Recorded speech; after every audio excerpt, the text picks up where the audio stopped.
Hey there, students. When you're a teacher like me who scours cheap flights websites like a maniac, you end up doing a lot of traveling over the summer and you end up in some pretty interesting destinations. Now, right now, I am not in Paris, as the painting over there suggests. I am in Israel. And last night was my first night here, and I went out to dinner and I had questions about tipping. And of course, I made a video about tipping in Israel. If anybody's curious about that, you're welcome to watch it. But while I was looking around on the internet, it made me think about not only how much to tip, but when to tip.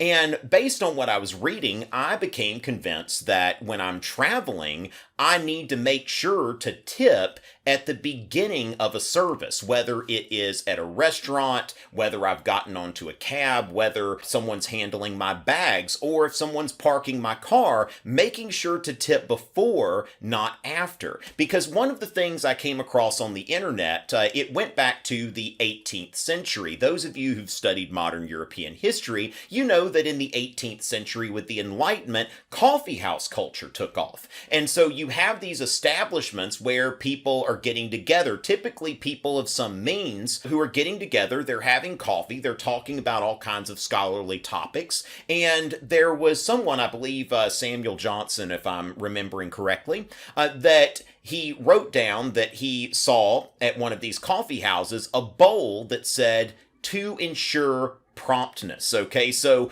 put some coins into the bowl to make sure that we take good care of you. Now, I'm going to let you know that that is disputed. When you go to different websites, there are different explanations for the origins of tipping, but really when it comes down to it, we don't tip to show our generosity. We tip partly because it's expected, but partly because we want good service. And so the thing is that if you go ahead and leave the tip in advance when you're traveling, then somebody already knows this person's going to leave a good tip, especially if you're a European traveling to the United States, because if someone waits tables in the United States and they get a European table, they think these people aren't going to tip well. So if you're a European traveling into the United States, I think this is especially pertinent to you. Now, Americans traveling abroad, I think people tend to expect Americans to be generous because Americans are expected to be generous when they tip at home. Now, when I am just at home eating at the same restaurants, I don't have to tip in advance because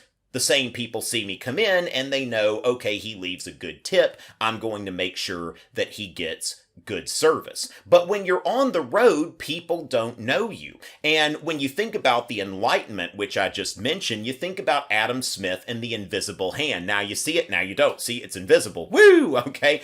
So as far as that goes, like, you see if I'm going to I dropped my water there, but see, there's my hand. It's invisible. Now, all right, got my water back. Stay hydrated, kids. That invisible hand's always a tough thing to do. But when you think about that Enlightenment philosophy tends to see human beings as inherently selfish. But that's not necessarily a bad thing because there exists a harmony of interest. That what's good for me is not necessarily bad for you. So if you think about the invisible hand working with the tipping system, it just says that here, I'm going to give you money so that you give me the best service. That you make sure that my drinks are always full. You make sure that my car doesn't get dinged up when I park, and you make sure that my bags get to the room promptly and in one piece. And in some countries, maybe the person doesn't steal anything, and that's almost expected in some places. I was in Ukraine recently, and when I was at the airport, I realized that everybody was wrapping their bags in cellophane, like really tightly, many, many times. And I was thinking, why do I need to do that? And then I thought, oh, okay, because everybody seemed to be doing it. It seemed to be something that was expected. So for example, when I was in Turkey, I wasn't even meaning to do this, but I just kind of did it. I gave the person a bit of money because this was a place where we paid to eat inside.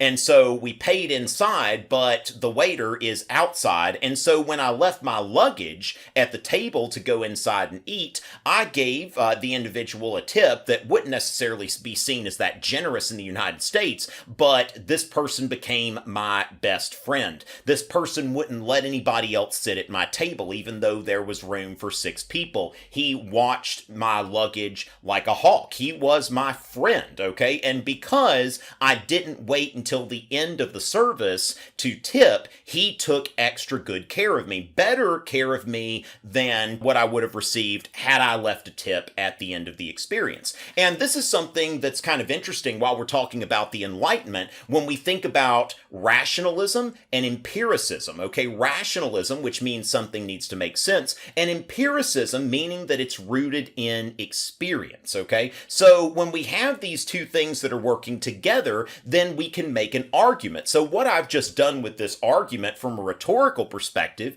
is I showed you something logical that, yes, that does make sense, that if the person knows that you're going to be generous, they are going to very likely render better service. Now, of course, there is a counter argument to that, just like there is in any case a counter argument that somebody could say, well, when the person already has their tip in hand, then they don't have as much incentive, okay? But personally, I think that the argument that the person knowing that the tip is in hand, that especially when you're thinking about a cab driver, they're going to get you from point A to point B as soon as they can. But then again, pick which argument sounds better to you. But from an Enlightenment perspective, we also need an empirical argument. So this argument that I'm making would be nothing if it weren't rooted in experience. If I could not find an experience in my own life that made what I was reading make sense. And so in this case, both of them are there. So when we're going to make an argument, first of all, rationalism,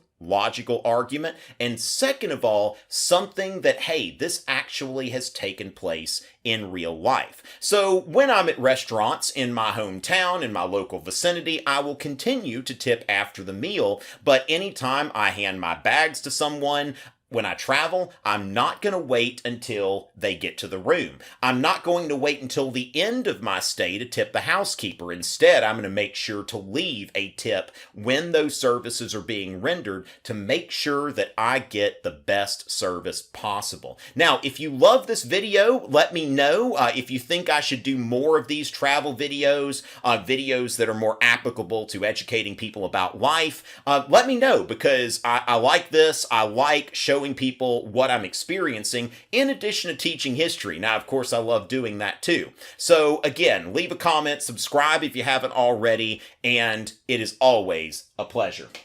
Stay hydrated, kids.